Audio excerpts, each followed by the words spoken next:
বিসমিল্লাহির রহমানির রহিম।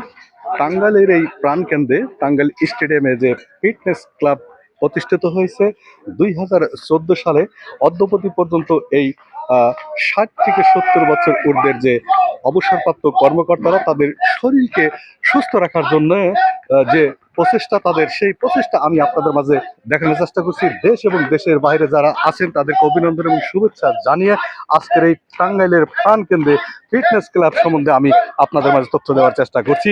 এখানে যারা 60 থেকে 70 বছর বয়স অবসরপ্রাপ্ত কর্মকর্তা আছেন তাদের শরীরকে সুস্থ রাখার জন্য যে প্রচেষ্টাটা, সেই প্রচেষ্টাটা কিন্তু অত্যন্ত গুরুত্বপূর্ণ। কারণ এই বয়সে এসে, চাকরির শেষ সময়ে এসে তাদের শরীরকে সুস্থ রাখার জন্য যে কৌশলটা, সেই কৌশলটা আমি দেখানোর চেষ্টা করছি। যাই হোক, দেশ এবং দেশের বাইরে যারা আছেন, এই ফিটনেস ক্লাব 2014 সালে প্রতিষ্ঠিত হওয়ার পরে বড় ভাই ওনার সাথে কথা বলছি। আপনাদের এই 2014 সালে যে ক্লাবটা প্রতিষ্ঠিত হয়েছে, এই বিষয়ে একটু, ফিটনেস ক্লাব বিষয়ে আপনি একটু কথা বলুন। বিসমিল্লাহির রহমানির রহিম। 2014 সালের 1 জুলাই আমাদের জেলার বিভিন্ন প্রবীণ এবং হিতৈষী ব্যক্তি অনেকেই আমাদের সাথে একত্র হয়ে আমরা শরীর চর্চাকে কেন্দ্র করে একটা কথা মনে রাখবেন, সকালবেলার হাওয়া লক্ষ টাকার দেওয়া, এই স্লোগানে আমরা শরীরকে সুস্থ রাখার জন্য 2014 সালের 1 জুলাই আমরা এটাকে প্রতিষ্ঠা করি। এবং সেই সময় আমাদের সাথে যারা ছিলেন অনেকেই আমাদের ছেড়ে না ফেরার দেশে চলে গেছেন। এবং আমাদের সাথে যারা আছেন তার মধ্যে বয়স্কদের মধ্যে আছেন আমাদের M.A. খান সাহেব, এবং আমাদের ছিল একজন অনিল বসাক। ওনাদের স্মরণে এবং তারাই আমাদেরকে উদ্বুদ্ধ করেছিল। এবং সেই সময় থেকে প্রতিষ্ঠা লগ্নে আমাদের সভাপতি জীবন কৃষ্ণ ভৌমিক এবং আমার শ্রদ্ধেয় বড় ভাই তারেক খান রিপন সাধারণ সম্পাদকের দায়িত্ব পালন করে আসছে। আমরা চাই যে সবাই সুস্থ থাকুক, আল্লাহ তাআলার রসের মেহেরবানি গ্রহণ করুক, এবং আমাদের এই শরীরচর্চার মাধ্যমে যেন সারা দেশের মানুষ সুস্থতার হাতের নাগাল পায়, এই আশা আপনাদের কাছে ব্যক্ত করছি।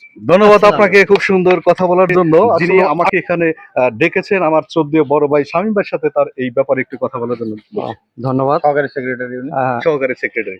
আমাদের এই পথ চলার আজকে 11 বছর। আমরা আজকে এই প্রতিষ্ঠা বার্ষিকী উপলক্ষে আমরা সমবেত হয়েছি। আমরা প্রতিদিনই এখানে ব্যায়াম করি। আমাদের এখানে এমনও আছে যে 85 থেকে 90 বছর বয়স্ক লোকও আছে। কেউ হয়তো একসময় লাঠি বর করে এখানে এসেছে, কিন্তু একটা সময় এখানে আমাদের সাথে শরীর চর্চা করে এখন তারা ওই 40 বছরের যুবকের 40 বছরের একজন মানুষের মতো তার জীবনযাপন সে করতে পারতেছে। এটা আসলে আমরা অনুভব করি। আর আমাদের এই ক্লাবটা উত্তরোত্তর আমাদের আরো সাফল্যমণ্ডিত হবে, এই আশাবাদ ব্যক্ত করি। সবার সহযোগিতা কামনা করি। সবাইকে ধন্যবাদ। ধন্যবাদ। এখানে যারা ফিটনেস ক্লাবের যিনি সভাপতি, শ্রদ্ধেয় স্যার, অবসরপ্রাপ্ত ব্যাংকার, উনি এই বয়সে এসে তার শরীরকে সুস্থ রাখার জন্য যে প্রচেষ্টা, আমি তার কাছ থেকে জানতে চাবো। স্যার, এই আপনার ক্লাব সম্বন্ধে একটু বলেন। আমি জীবন কৃষ্ণ ভৌমিক। এই ক্লাব গঠন হয়েছে 1 জুলাই 2014 সালে। এর আগেও আমরা মাঠে ব্যায়াম করছি। আমি শতাঙ্গনের সভাপতি ছিলাম দীর্ঘদিন, প্রায় 30 বছর ধরে আমি মাঠে আছি। এই স্টেডিয়ামের যে মোটামুটি প্রতিষ্ঠাতা হিসাবে সকালে ব্যায়াম এবং আমাদের যে এই একটা সাংগঠনিক কাঠামো, এটা আমি অনেক আগে থেকে ধরে রাখছি।